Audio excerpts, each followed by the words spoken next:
বাংলা সাহিত্য জগতের কিছু সুন্দর রঙিন গল্প নিয়ে তৈরি এই গল্প ঘরের আজকের গল্প কবি সুকান্ত ভট্টাচার্যের দেবতাদের ভয়। দেবতাদের ভয় আসলে একটি নাট্য কবিতা। এটি রচিত হয়েছিল 1962 খ্রিস্টাব্দে, হরতাল সংলগ্নে। তো চলুন কথাবার্তা পাশে রেখে গল্পটি চটপট শুরু করি।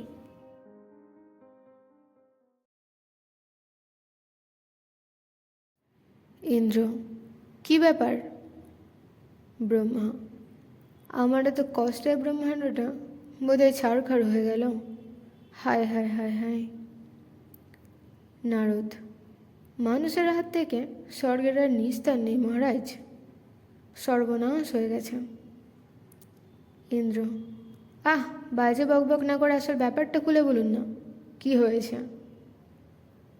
ব্রহ্মা: আর কি হয়েছে? অ্যাটম বোমা, বুঝলে, অ্যাটম বোমা। ইন্দ্র: কই, অ্যাটম বোমার সম্বন্ধে কাগজে তো কিছু লেখেনি। নারদ: ও আপনার 5 বছরের পুরনো মফস্বল সংস্করণ কাগজ, ওতে কি ছাই কিছু আছে নাকি? ইন্দ্র: অ্যাটম বোমাটা তবে কী জিনিস? ব্রহ্মা: মহাশক্তিশালী অস্ত্র, পৃথিবী ধ্বংস করে দিতে পারে। ইন্দ্র: আমার বজ্রের চেয়েও শক্তিশালী? নারদ: আপনার বজ্র তো শুধু একটা তাল গাছ মরে, এতে পৃথিবীটাই লোপাট হয়ে যাবে। ইন্দ্র: তাই তো, বড় চিন্তার কথা। এই রকম অস্ত্র আমরা তৈরি করতে পারি না? বিশ্বকর্মা কি বলে?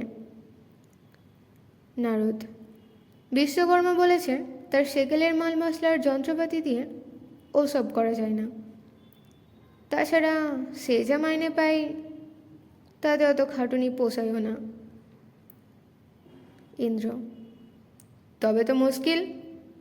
ওরা আমার পুষ্পরথের নকল করে এরোপ্লেন করেছে, আর বজ্রের নকল করে অ্যাটম বোমাও করলো। এবার যদি হানা দেয় তাহলেই সেরেছে। আচ্ছা অগ্নি, তুমি পৃথিবীটাকে পুড়িয়ে দিতে পারো না? অগ্নি: আগে হলে পারতো, আজকাল দমকলের ঠেলায় দম আটকে মারা যায় অবস্থা। ইন্দ্র: বরুণ, তুমি ওদের জলে ডুবিয়ে মারতে পারো না? বরুণ: পরাধীন দেশ হলে পারি। এই তো সেই দিন চট্টগ্রামকে ডুবিয়ে দিলুম, কিন্তু স্বাধীন দেশে আর মাথাটি তোলবার জন্যে কেবল ওরা বাঁধতে ইচ্ছা। ইন্দ্র: পবন? পবন: পরাধীন দেশের গরিবদের কুড়েগুলোই শুধু উড়িয়ে দিতে পারি, কিন্তু তাতে লাভ কি? ইন্দ্র: আমাদের তৈরি মানুষগুলোর এত অস্পর্ধা, দাও সব স্বর্গের মজুরদের পাঁচিল তোলার কাজে লাগিয়ে। নারদ: কিন্তু তারা যে ধর্মঘট করেছে। ইন্দ্র: ধর্মঘট কেন, কি তাদের দাবি? নারদ: আপনি যেভাবে থাকেন তারাও সেভাবে থাকতে চায়। ইন্দ্র ঠোঁট কামড়িয়ে: বটে, মহাদেব আর বিষ্ণু কি করছেন? ব্রহ্মা: মহাদেব গাজার নেশায় বুধ হয়ে পড়ে আছেন, আর বিষ্ণু অনন্ত শয়নে নাক ডাকছেন। ইন্দ্র: এদের দ্বারা কিচ্ছু হবে না। আচ্ছা, মানুষগুলোকে রেখে বুঝিয়ে দিতে পারো যে এতই যখন করছে তখন ওরা একটা আলাদা স্বর্গ বানিয়ে নিক না কেন? নারদ: তা তো করেছে। সোভিয়েত রাশিয়া নাকি ওদের কাছে স্বর্গ, খাওয়া পড়ার কষ্ট নাকি কারোর সেখানে নেই, সবাই সেখানে সুখী। ইন্দ্র: কিন্তু সেখানে কেউ তো অমর নয়। ব্রহ্মা: নয়, কিন্তু মরা মানুষ বাঁচানোর কৌশলও সেখানে আবিষ্কার হয়েছে। অমর হতে আর বাকি কি? ইন্দ্র: তাহলে উপায়? ব্রহ্মা: উপায় একটা আছে।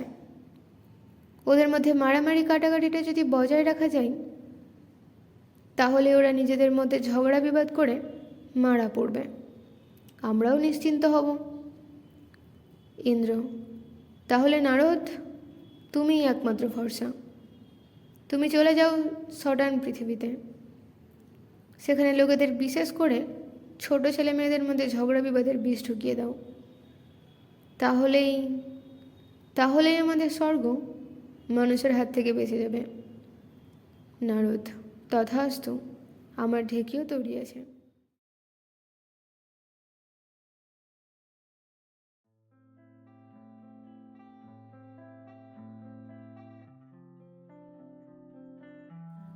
গল্পটি কেমন লাগলো জানাবেন।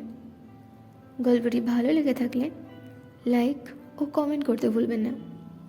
আর চ্যানেলটি সাবস্ক্রাইব না করে থাকলে চ্যানেলটি অবশ্যই সাবস্ক্রাইব করে নিন, কারণ এরকম আরও গল্প আসতে চলেছে। ততদিন অবধি আপনারা ভালো থাকুন। টাটা।